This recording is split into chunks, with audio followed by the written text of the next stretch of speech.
জাতীয় কবি কাজী নজরুলের সেই দুটি লাইন বলে আমার বক্তব্য শেষ করতে চাই যে মোরা একই বৃন্তে দুইটি কুসুম, হিন্দু মুসলমান, মুসলিম তাহার নয়নমণি, হিন্দু তাহার প্রাণ। সবাইকে ধন্যবাদ। জনগণ এবং নাগরিকের কাছে প্রতিশ্রুতিবদ্ধ হয়েছি যে বাংলাদেশ থেকে সকল প্রকার বৈষম্য, সকল প্রকার জুলুম, সকল প্রকার নিপীড়নকে আমরা উৎখাত করব। আমাদেরকে কিন্তু ঐক্যবদ্ধভাবে সকল ষড়যন্ত্র রুখে দিতে হবে। আমরা মনে করি একটি নতুন বাংলাদেশের আমরা স্বপ্ন দেখছি এবং আমরা কোনো ধরনের ধর্মীয় পরিচয়ের ভিত্তিতেও কোনো ধরনের বৈষম্য এই বাংলাদেশে মেনে নেব না।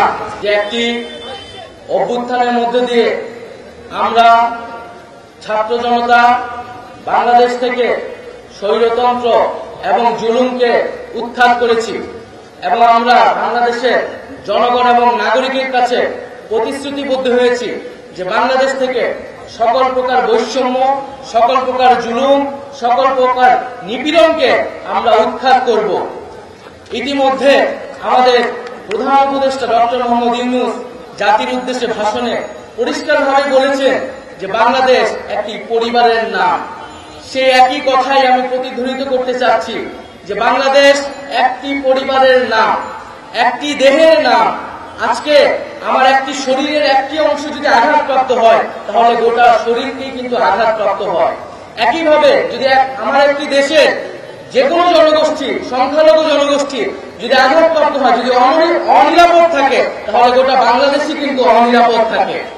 তো সেই জায়গা থেকে আমরা মনে করি যে বাংলাদেশে সকল জনগোষ্ঠীর ধর্মীয় সংখ্যালঘু তাদের নিরাপত্তা দেওয়ার দায়িত্ব বাংলাদেশের সরকার, রাষ্ট্রের এবং সকল জনগণের এটি একটি দায়িত্ব।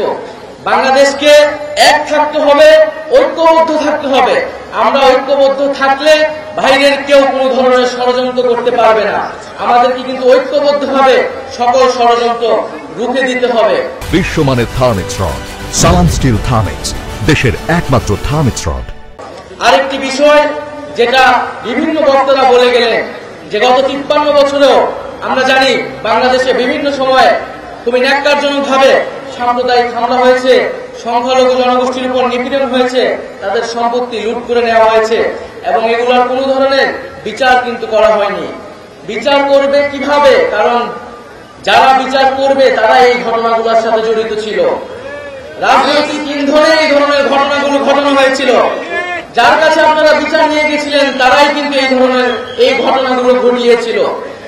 আজকে সংখ্যালঘু সম্প্রদায়কে বারবার রাজনৈতিক টুল হিসেবে ব্যবহার করা হয়, রাজনৈতিক ভোট ব্যাংক হিসেবে ব্যবহার করা হয়, কিন্তু দিন শেষে দেখা যায় তাদের পাশে কেউই দাঁড়ায় না। যখন ভোট নেওয়া হয়ে যায় তখন কিন্তু আর তাদের কথা মনে থাকে না। যখন হামলা হয় তখন সবাই প্রতিশ্রুতি দেয় যে বিচার করা হবে, কিন্তু কোনো একটি বিচার কিন্তু আমরা দেখতে পাইনি এই বাংলাদেশে। আমরা মনে করি একটি নতুন বাংলাদেশের আমরা স্বপ্ন দেখছি। যদি এই নতুন বাংলাদেশ ইনক্লুসিভ না হয়, এই নতুন বাংলাদেশের স্বপ্নে যদি সকল জনগোষ্ঠী একমত না হতে পারে, অন্তর্ভুক্তি না হতে পারে, তাহলে এই বাংলাদেশের স্বপ্নটি ব্যর্থ হবে। সেই জায়গা থেকে আমি মনে করি আমাদের আগের প্রজন্ম আমাদের একটি ব্যর্থ দেশ আমাদেরকে দিয়েছে, যেখানে স্বৈরতন্ত্র ফ্যাসিবাদ তৈরি হয়েছে, মানুষের সম্পদ লুট হয়েছে। আমরা সেই দেশকে নতুনভাবে গড়তে চাই এবং সেই নতুন বাংলাদেশে আমরা সকল জনগোষ্ঠীর সমান অধিকার এবং সমান মর্যাদা নিশ্চিত করতে চাই। আরেকটি বিষয় আপনাদের উদ্দেশ্যে বলতে চাই যে বাংলাদেশের ইতিহাস কিন্তু সাম্প্রদায়িক সম্প্রীতির ইতিহাস। আমাদের ইতিহাস ধর্মীয়, আন্তধর্মীয় সম্প্রীতির ইতিহাস। বাংলাদেশের ইতিহাস ও সংস্কৃতিকে আপনি ব্যাখ্যা করতে পারবেন না। এখানে হিন্দু, মুসলিম এবং অন্য সকল সংস্কৃতির যে সংমিশ্রণ, যে সম্মেলন ঘটেছে, তার সেই বিষয়টি ছাড়া কিন্তু বাংলাদেশের সংস্কৃতিকে ব্যাখ্যা করা যাবে না।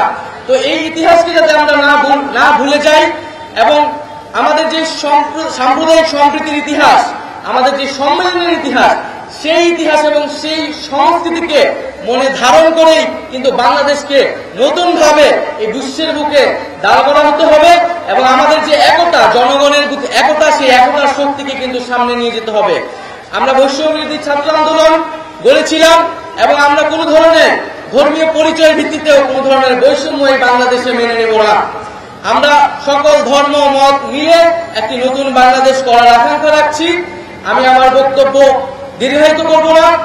আমি আন্তরিকভাবে ধন্যবাদ জানাচ্ছি আজকের এই অনুষ্ঠানের যারা আয়োজক এবং আমি জানি যে বিগত বছরগুলোতে এই এই আয়োজনটি অনেক দীর্ঘ হয়, অনেক জাঁকজমকভাবে করা হয়, কিন্তু আজকে বন্যার্তদের পাশে দাঁড়ানোর কারণে এই আয়োজনটিকে সংক্ষিপ্ত করে নিয়ে আসা হয়েছে। এই মানবতার পাশে দাঁড়ানোর জন্য আজকে আমি ধন্যবাদ জানাচ্ছি আন্তরিকভাবে।